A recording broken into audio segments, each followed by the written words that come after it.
असम के डिब्रूगढ़ में ऑपरेशन सिंदूर के नायकों के सम्मान में तिरंगा यात्रा निकाली गई। केंद्रीय मंत्री सर्बानंद सोनोवाल इस तिरंगा यात्रा में शामिल हुए। चौकी डिंगी से शुरू हुई यात्रा एएसटीसी बस स्टैंड पर समाप्त हुई। इस कार्यक्रम में नहरकटिया के विधायक तरंगा गोगोई, लाहोवाल के विधायक विनोद हजारिका, अन्य गणमान्य व्यक्ति और कई संगठनों ने भाग लिया। केंद्रीय मंत्री सर्बानंद सोनोवाल ने कहा कि ऑपरेशन की सफलता में सेना की महत्वपूर्ण भूमिका रही। उन्होंने भारतीय सेना के प्रति आभार व्यक्त किया और कहा कि हर भारतीय को उनकी ताकत और बहादुरी पर गर्व है। आतंकवादी के खिलाफ हमने जो लड़ाई लड़ी, इस लड़ाई में प्रचंड जीत हुई। तो इसलिए आज तिरंगा यात्रा हम इसको सफल बनाने के लिए, मनाने के लिए सभी कार्यकर्ता निष्ठापूर्वक जुड़े हुए हैं।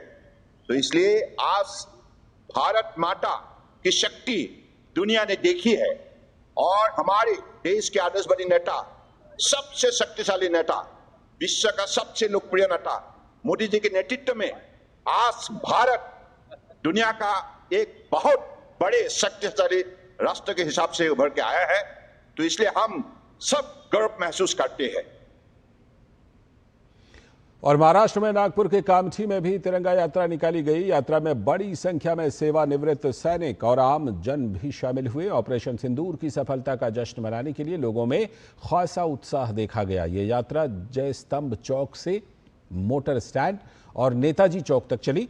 भाजपा के प्रदेश अध्यक्ष चंद्रशेखर बावनकुले ने इस यात्रा का नेतृत्व किया। यात्रा का शुभारंभ डॉक्टर बाबा साहेब आंबेडकर को पुष्पांजलि अर्पित करके एवं श्रद्धांजलि देकर किया गया। जगह जगह लोगों ने इस यात्रा का स्वागत किया। यात्रा का समापन कामठी के नेताजी चौक पर नेताजी सुभाष चंद्र बोस की प्रतिमा पर माल्यार्पण और श्रद्धांजलि अर्पित करने के साथ हुआ। इस यात्रा में भारतीय शस्त्रों की प्रतिकृतियां भी रखी गई थीं, जो आकर्षण का केंद्र रहीं। तिरंगा रैली जो है और महाराष्ट्र में जो 1,500 तिरंगा रैलियां हो रही है, ये सारी रैलियां जनता की है। 140 करोड़ भारतीय, 14 करोड़ महाराष्ट्र के लोग सेना के साथ है, देश सेना के साथ है, मोदी जी के साथ लोग, सेना सब देश है, मोदी जी के साथ सब जनता है, सेना के साथ पूरी जनता है। और सेना जो भी इसके बाद निर्णय करेगी, जैसा मोदी जी ने कहा है, सेना को पूरी छूट दी है। इसके बाद दहशतवाद होगा वो युद्ध समझा जाएगा, ये जो मोदी जी ने कहा। इसलिए ये तिरंगा यात्रा के माध्यम से पूरा भारत का नागरिक मोदी जी के साथ है, पूरा भारत की जनता सेना के साथ है। और ऑपरेशन सिंदूर की सफलता के बाद सेना का मनोबल बढ़ाने और उनके शौर्य के सम्मान में देश भर में तिरंगा यात्रा का आयोजन किया जा रहा है। और इसी क्रम में ग्वालियर में भव्य तिरंगा यात्रा का आयोजन किया गया। देशभक्ति की भावना के साथ हजारों लोगों ने भारत माता की जय के नारे लगाए।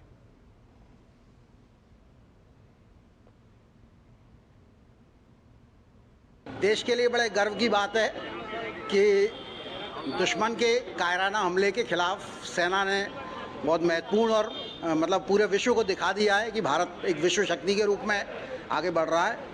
और ये हर भारतीय के लिए बड़े गर्व की बात है कि ये जो आज का यात्रा है, तिरंगा यात्रा, वो हमारी फौज का मनोबल बढ़ाने के लिए और देश को इकट्ठा करने के लिए यात्रा है। आज के समय में हमें अपनी नई पीढ़ी को जागरूक करना है, अपने देश प्रेम को बनाए रखना है और जहाँ पर भी जरूरत पड़े उसमें मतलब पार्टिसिपेट करना है और जितना अधिक से अधिक योगदान दे सकते हैं करने की कोशिश करनी चाहिए। हमने जो इनके साथ में किया है हमारी सेना ने शौर्य में, उनके उपलक्ष्य में आज हम सब यहाँ एकत्रित होकर ग्वालियर के अंदर उनके सम्मान में ये तिरंगा यात्रा निकाल रहे हैं। भारतीय सेना ने क्षणिक समय में जो शौर्य दिखाया है और जितना आदेश मिला उतना किया।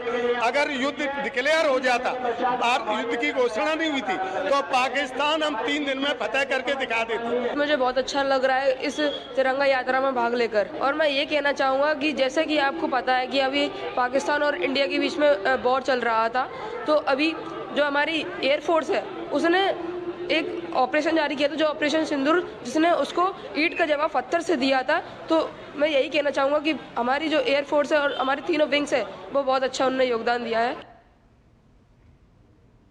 और ऑपरेशन सिंदूर की शानदार सफलता को लेकर देश भर में भारतीय सेना के प्रति सम्मान का माहौल देखने को मिल रहा है और सेना के शौर्य पराक्रम को लेकर देश भर में तिरंगा यात्रा निकाली जा रही है। और इसी क्रम में कुरुक्षेत्र में भी एक भव्य तिरंगा यात्रा का आयोजन किया गया। इस दौरान बड़ी संख्या में स्थानीय लोगों ने तिरंगा यात्रा में हिस्सा लिया। हर हिंदुस्तानी को गर्व महसूस हो रहा है कि हमारे प्रधानमंत्री जी ने और हमारे अमित शाह जी ने ऐसा कर दिखाया, पूरा वर्ल्ड आज हमारे देश का लोहा मानने लगे। जो 22 तारीख को जो यहाँ हमला हुआ था हमारे आतंकवादियों का हमारे भाइयों पे बहनों पे, उसका बदला लिया है भारत के हमारे सैनिकों ने और उसके लिए हम उनका बहुत बहुत आभारी हैं, देश की सेवा के लिए, जनता की सेवा के लिए। और मोदी जी और जो 3 सेनाओं के अध्यक्ष हैं उनको मेरी ओर से बहुत बहुत शुभकामनाएं। हमारे इलाके से पूरे कुरुक्षेत्र वासी और आसपास के सभी पूरे जिले के जो लोग यहाँ एकत्रित होकर के यहाँ हम तिरंगा यात्रा निकाल करके भारतीय सेना को नमन करते हैं और सभी हमारे जो सैनिक हैं उनको भी हम अभिवादन करते हैं, नमन करते हैं। यह भारत माता का उज्जवल भविष्य है, यह नया भारत है।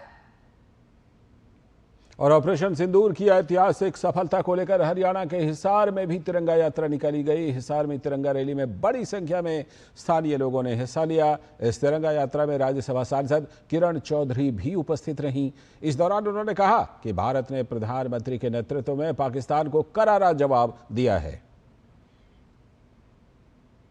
जो कार्रवाई हमारे सशक्त फौजी भाइयों ने करी और जो हमारे सशक्त नेतृत्व ने जो उनको पूरी खुली छूट दी, उसका कारण ये है कि पाकिस्तान को वो सबक सिखाया गया है कि आने वाले समय में पाकिस्तान 10 बार ही सोचेगा अगर कोई दुस्साहस करने की कोशिश करेगा। और भारतीय सेना और भारत सरकार के समर्थन में दृढ़ता से खड़े होने के संदेश के साथ महाराष्ट्र के जलगांव में भी भव्य तिरंगा यात्रा का आयोजन किया गया। इस यात्रा में मंत्री, सांसद, विधायक समेत शहर के सैकड़ों नागरिक शामिल हुए।